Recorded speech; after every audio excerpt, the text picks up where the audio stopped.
Ibu saudara dikasih Tuhan, selamat berjumpa kembali pada kesempatan ini untuk saya menyampaikan pesan firman Tuhan. Sebelum saya menyampaikan pesan firman Tuhan, mari sama-sama kita berdoa. Bapa, kami bersyukur untuk kesempatan ini, untuk kami kembali rindu diberkati Tuhan lewat firman. Firman yang berkuasa dalam setiap kami, yang mengajarkan, mengingatkan kami, dan firman Tuhan yang meneguhkan kami. Sebab itu kami perlu firman-Mu, urapi hamba-Mu dan jemaat Tuhan. Membuka rasa firman untuk kami diberkati. Dalam nama Yesus kami siap dengar berita firman-Mu. Haleluya. Amin. Bapak Ibu Saudara, renungan firman Tuhan pada kesempatan ini terdapat dalam kitab Ibrani pasalnya yang ke-11, ayatnya yang ke-24 sampai ayatnya yang ke-27. Berkata demikian, saya baca. Karena iman maka Musa setelah dewasa menolak disebut anak putri Firaun. Karena ia lebih suka menderita sengsara dengan umat Allah daripada untuk sementara menikmati kesenangan dari dosa. Ia menganggap penghinaan karena Kristus sebagai kekayaan yang lebih besar daripada semua harta Mesir. Sebab pandangannya ia arahkan kepada upah. Karena iman maka ia telah meninggalkan Mesir dengan tidak takut akan murka raja. Ia bertahan sama seperti ia melihat apa yang tidak kelihatan. Puji Tuhan. Bapak Ibu Saudara, kita tahu tokoh besar di Alkitab Musa, seorang pemimpin bangsa Israel yang memimpin bangsa Israel keluar dari tanah Mesir dan menuju ke tanah Kanaan. Saudara, bahwa Alkitab menulis dalam tulisan ayat di sini, Musa lebih suka menderita sengsara dengan umat Allah. Ketika Musa sejak bayi dia diambil oleh putri Firaun dan dia menjadi penghuni istana. Saudara-saudara, dan setelah dia menjadi dewasa di istana, dia harus keluar dari istana. Karena dia melihat bagaimana penderitaan saudara-saudaranya, yaitu sesama bangsa Israel yang menderita di Mesir. Dan Tuhan mengkokohkan kepadanya untuk dia dipakai untuk menjadi pemimpin yang akan membawa bangsa Israel keluar dari tanah Mesir. Ada hal yang menarik dari firman Tuhan di sini. Dikatakan begini, ia lebih suka menderita sengsara dengan umat Allah. Kata lebih suka di sini bicara tentang pilihan. Saudara, ketika dia berada di istana, dia enak, nyaman. Tetapi dia keluar dari istana siap menderita bersama dengan umat Allah. Ini menunjukkan bahwa dia begitu turut merasakan apa yang dialami oleh saudara-saudaranya sebangsa, yaitu bangsa Israel.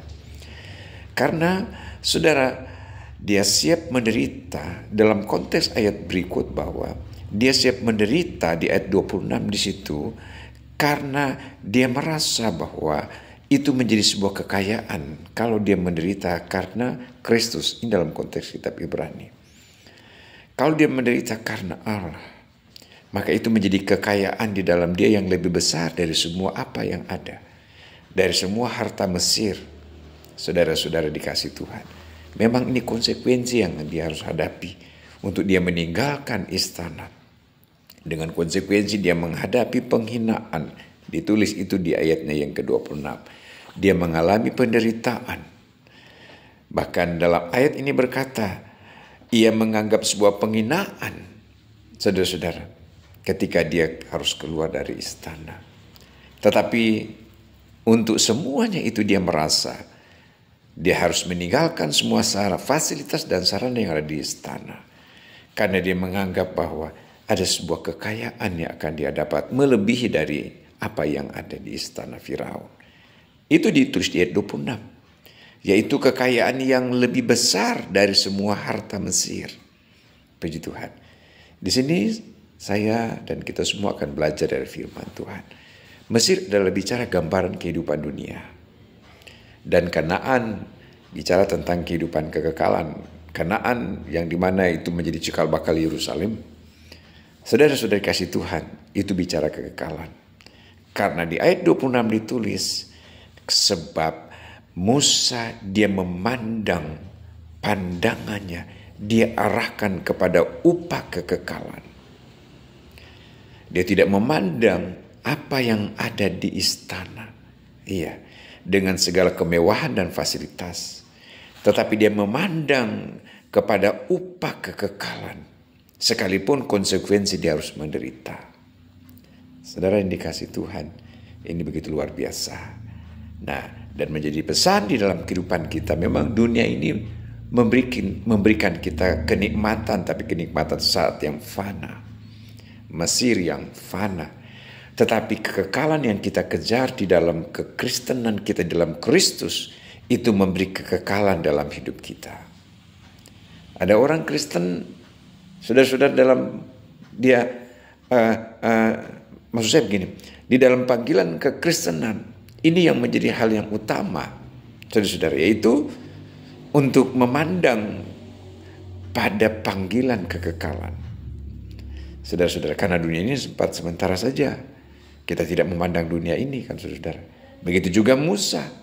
Dia tidak memandang apa yang ada di istana. Dia tinggalkan itu. Di ayat 27 ditulis begini. Karena iman, maka ia meninggalkan Mesir. Dengan tidak takut akan murka raja, ia bertahan sama seperti ia melihat apa yang tidak kelihatan. Puji nama Tuhan. Itulah iman. Kita percaya sekalipun tidak melihat. Saudara jemaat yang dikasih Tuhan yang mendengarkan akan tayangan ini, dari apa yang ditulis dalam firman Tuhan ini akan memberi pesan kepada kita, saudara-saudara sekalian. Hidup ini bagaikan Musa. Ya, untuk memilih apa yang akan dipilih. Siap menderita untuk Kristus, saudara-saudara kasih Tuhan. Ya.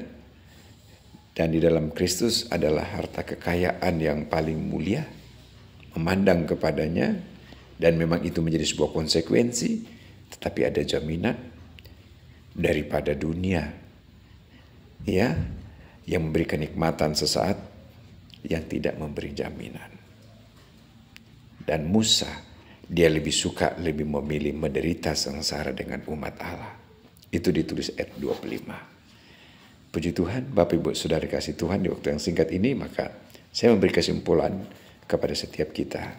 Mari jalani hari-hari hidupmu sebagai sebuah pilihan di dalam Kristus.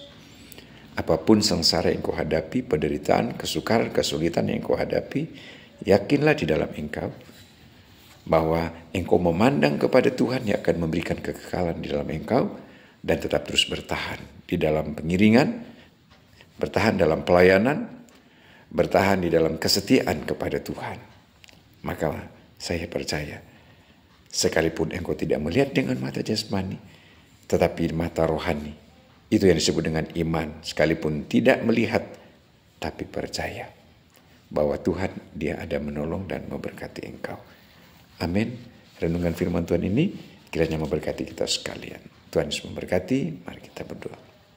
Kami bersyukur untuk firman-Mu pada kesempatan ini yang mengingatkan kami, hidup ini bagaikan Musa yang mengambil sebuah pilihan dari apa yang harus dia jalani, sekalipun konsekuensinya dia menderita bersama dengan umat Allah, tetapi memberi jaminan kekekalan.